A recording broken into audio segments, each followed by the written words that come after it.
क्या ऐसा कभी हो सकता है हेयर फॉल बिल्कुल ही स्टॉप हो जाए और सर से एक भी बाल ना झड़े?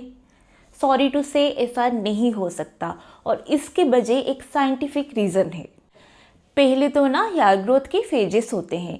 सो एक पर्टिकुलर टाइम में हमारे कुछ कुछ हेयर कुछ कुछ फेजेस में होते हैं, जैसे कि एक होता है आनाजन फेज, एक होता है कैटाजन फेज, एक टेलोजन फेज एंड एक एक्सोजन फेज। अभी थोड़ा कॉम्प्लिकेटेड लग रहा होगा, लेकिन मैं आपको आसानी से ये एक बार आपको समझा दूंगी, उसके बाद आपको पूरा समझ आ जाएगा। फिर कोई भी ब्रांड आके आपको कुछ भी बोल के ऐसे उल्लू नहीं बना सकता। सो चलिए स्टार्ट करते हैं।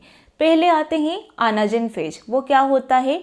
वो ग्रोथ फेज होता है। उस टाइम क्या होता है ना, आपके हेयर ग्रो करते हैं। हमें ना ऐसे समझने में आसानी होगी अगर हम एक एग्जांपल ले जाएंगे। सपोज हम एक प्लांट के एग्जांपल ले रहे हैं, ठीक है, एक पेड़ के एग्जांपल। सो पहले क्या होता है, हम उसको लगाते हैं, फिर वो धीरे धीरे बढ़ता है। सो आनाजन फेज में क्या है ना, वो पेड़ अभी ग्रो कर रहा है, जैसे कि आपके बाल ग्रो कर रहे हैं, वो है आनाजन फेज। अब आता है कैटाजन फेज। कैटाजन फेज क्या होता है? उसमें क्या होता है ना, आपके हेयर ग्रोथ बंद हो जाता है, लेकिन वो वैसे ही रहता है। जैसे कि एक स्पेसिफिक टाइम के बाद पेड़ क्या होता है, वो और लंबा होना बंद कर देता है, लेकिन वो जिंदा होता है तभी भी। तो ये रहा आपका कैटाजन फेज। टेलोजन फेज क्या होता है? जैसे कि पतझड़ से पहले एक ऐसा टाइम आता है जबकि आपके जो लीव्स वगैरह होते हैं वो पेड़ पे होते हैं, लेकिन ये होते हैं कि ये कभी भी झड़ सकते हैं। झड़ के क्या करेंगे, नए लीव्स जो आएंगे उनके लिए वो एक स्पेस क्रिएट करेंगे। सो टेलोजन फेज में वही होता है कि आपके बाल झड़ने से पहले का टाइम वो होता है। और टेलोजन फेज के बाद क्या आता है, एक्सोजन फेज। उसमें क्या होता है, बाल हमारे झड़ जाते हैं। ठीक है, आपको होप ये समझ में आ गया होगा। जैसे कि मैं फिर से बता दे रही हूँ, एक पेड़ का एग्जांपल लेके अगर आप चलोगे तो ये आसानी होगी। पहले वो ग्रो कर रहा है, फिर उसका ग्रोथ बंद हो चुका है और वो ऐसे ही अच्छे से है।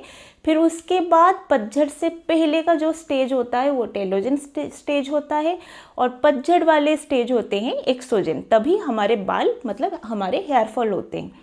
सो मेन चीज़ क्या है ना, एक स्पेसिफिक टाइम में हमारे 10 to 15% हेयर जो है वो एक्सोजन फेज में होते हैं। इसका मतलब क्या, हमेशा ही हमारे कुछ कुछ बाल झड़ेंगे, क्योंकि यही साइकिल है, ठीक है ना। तो ऐसा कुछ नहीं हो सकता कि कोई एक मैजिकल प्रोडक्ट आ जाएगा और आपके बाल झड़ना बिल्कुल भी बंद हो जाएंगे, ऐसा नहीं हो सकता। इसीलिए बोला जाता है दिन में 50 से 100 बाल झड़ना इज़ क्वाइट नॉर्मल, ठीक है।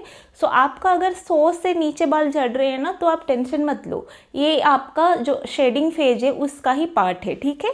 सो इसके बाद अगर कोई ब्रांड आके आपको बोलेगा कि ये प्रोडक्ट लगाने से हेयर फॉल कम्प्लीटली स्टॉप हो गया, तो आप जानते हो वो झूठ बोल रहा है। अभी आते हैं हेयर ग्रोथ सीरम कैसे काम करता है, उसके बारे में थोड़ा जान लेते हैं।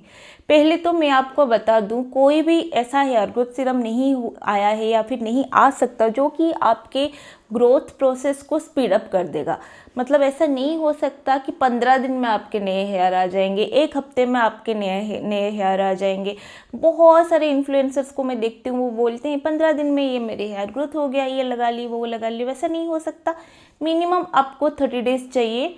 और वो भी अगर आपका बाकी सब सही है, आपके न्यूट्रिएंट्स सही है, आपके हेल्थ अच्छा है, सब कुछ अच्छा है, अगर आपको ये 30 डेज़ में आपको ग्रोथ दिखेगी। नहीं तो 45 to 60 डेज़ मिनिमम है, ठीक है। सो इसीलिए आप कोई भी एक प्रोडक्ट अगर यूज़ कर रहे हो तो आप ये जान के करो कि उतना टाइम लगेगा। और कोई भी ऐसे मार्केटिंग में आप ऐसे यकीन ना रखें जिसमें कि बोल रहे हैं कि 15 दिन में आपके हेयर ग्रोथ हो जाएंगे।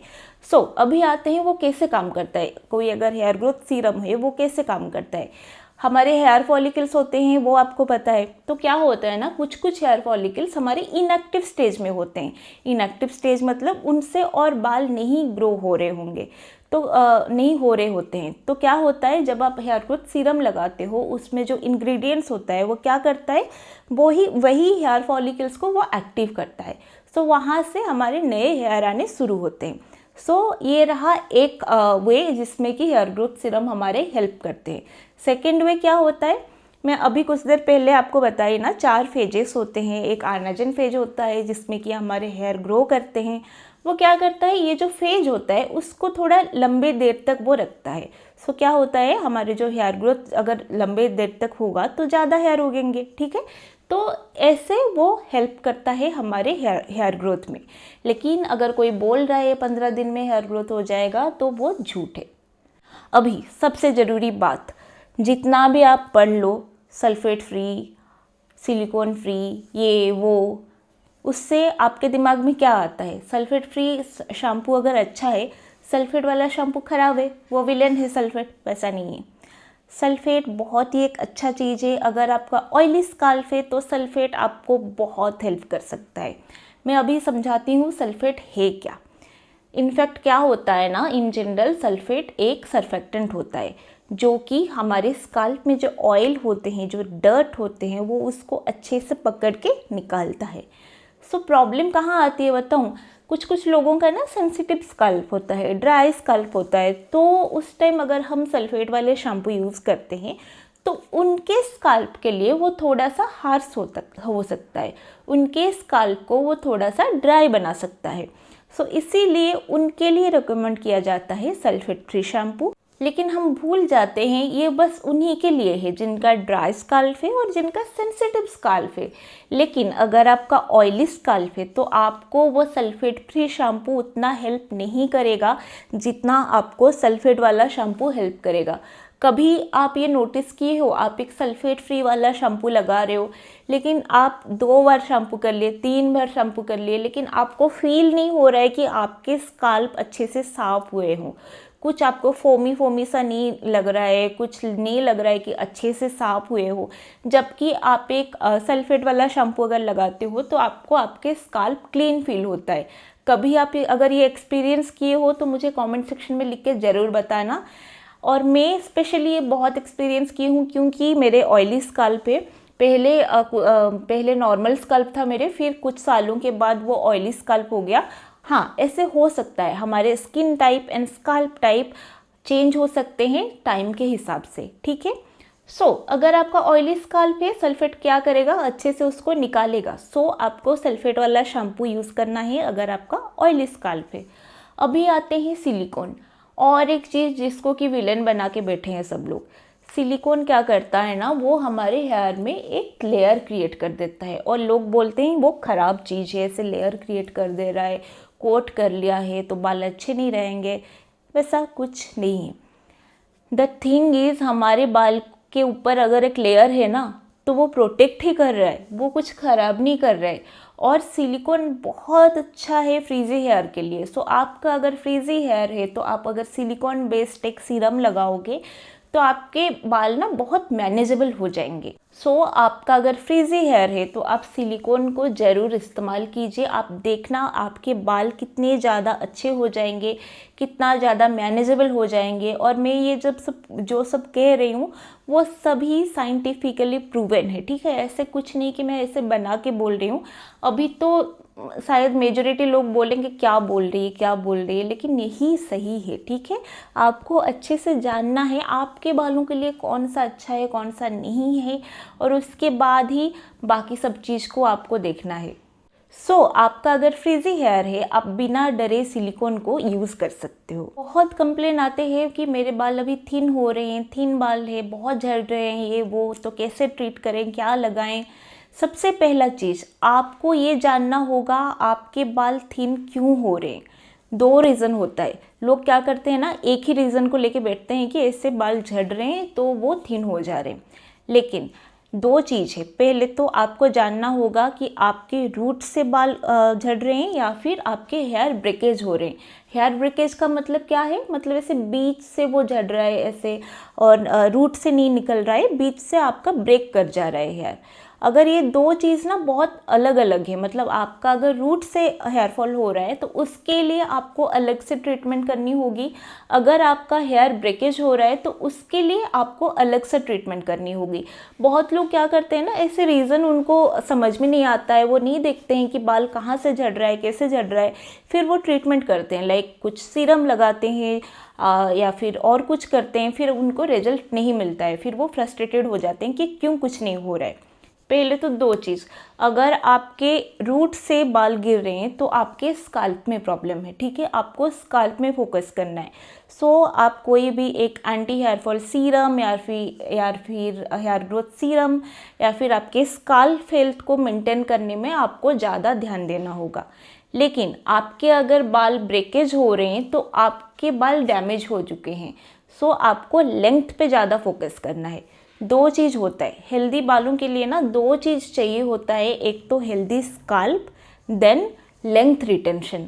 लेंथ रिटेंशन मतलब क्या है, आपका जितना भी लेंथ है उसको कैसे बचा के रखें, उसको कैसे हेल्दी कर सके, वो रहा लेंथ रिटेंशन।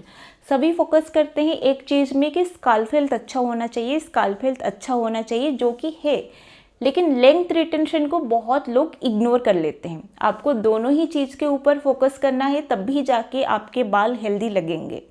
अभी आते हैं दोनों प्रॉब्लम की सल्यूशन क्या है। पहले तो जैसे कि मैंने पहले बताया, अगर आपके रूट से बाल गिर रहे हैं आपको स्काल्प हेल्थ पे फोकस करना है। आप देखना है आपको कि आपके स्काल्प में जैसे बिल्डअप नहीं हो रहा है, अगर आपके बिल्डअप हो रहे हैं तो आपको उसको अच्छे से क्लैरिफाइंग शैम्पू लेके उसको साफ़ करना है। आप अपने हेयर वॉश डे का फ्रीक्वेंसी देखिए, जैसे कि मैं पहले भी लास्ट वाली वीडियो में बताई थी, मैं अगर वीकली वंस हेयर वॉश करती हूँ मेरे ज़्यादा हेयर फॉल होते हैं, लेकिन अगर मैं वीकली ट्वाइस अगर हेयर वॉश करती हूँ मेरे हेयर फॉल बहुत ही कम हो जाते हैं। सो आपको वो चीज़ देखना है। फिर आपका अगर ज़्यादा बाल गिर रहे हैं रूट से तो आप एक सीरम का इस्तेमाल कर सकते हैं। अभी आते हैं अगर आपके हेयर ब्रेकेज हो रहे हैं तो क्या करना है। जैसे कि मैंने बताया, हेयर ब्रेकेज का मतलब आपके बाल डैमेज हो चुके हैं, सो आपको उसको डैमेज को हील करना है, ठीक है। कैसे करना है, आप हेयर मास्क का इस्तेमाल करो, आपके बालों के साथ जेंटल रहो, सीरम का इस्तेमाल करो। मैं 1 बाय 1 बता रही हूँ। पहले तो अगर आपके बाल इस स्टेज में है, आपको क्या करना है, आप जब भी हेयर वॉश कर रहे हो तो पहले तो आप ऑयल लगाते हो, तो ऑयल लगाने के बाद हेयर मास्क लाओ, अपने बालों पे लगाओ, ठीक है। स्काल्प में नहीं लगाना है, सिर्फ बालों में लगाना है। फिर 15 मिनट ऐसे ही छोड़ लो, फिर जाके हेयर वॉश कर लो। शैम्पू से हेयर वॉश कर लिए, उसके बाद फिर से एक कंडीशनर या फिर हेयर मास्क लगाओ, फिर से 5 मिनट उसको वैसे ही रहने दो, फिर धो डालो। इसमें क्या होगा ना, आपके बाल बहुत हद तक हेल्दी हो जाएंगे अगर आप उसको जब भी बाल साफ करते हो आप अगर वैसे करते हो। सेकेंड चीज़, आपको जेंटल रहना है। मैं ये पहले भी बता चुकी हूँ, आप कौन सा प्रोडक्ट यूज़ करते हो वो इतना मैटर नहीं करता है, जितना मैटर करता है आप बालों को कैसे ट्रीट करते हो। आप जब भी अपने बालों के साथ डील कर रहे हो, जब भी आप कंघी कर रहे हो, जब भी आप हेयर ड्राई कर रहे हो, जब आप कोई भी हेयर स्टाइल कर रहे हो, तो आप बालों के साथ जेंटल रहो। और लास्टली आपको रोज़ रात को 1-2 ड्रॉप्स ऑफ सीरम अपने हेयर एंड्स में लगाना है।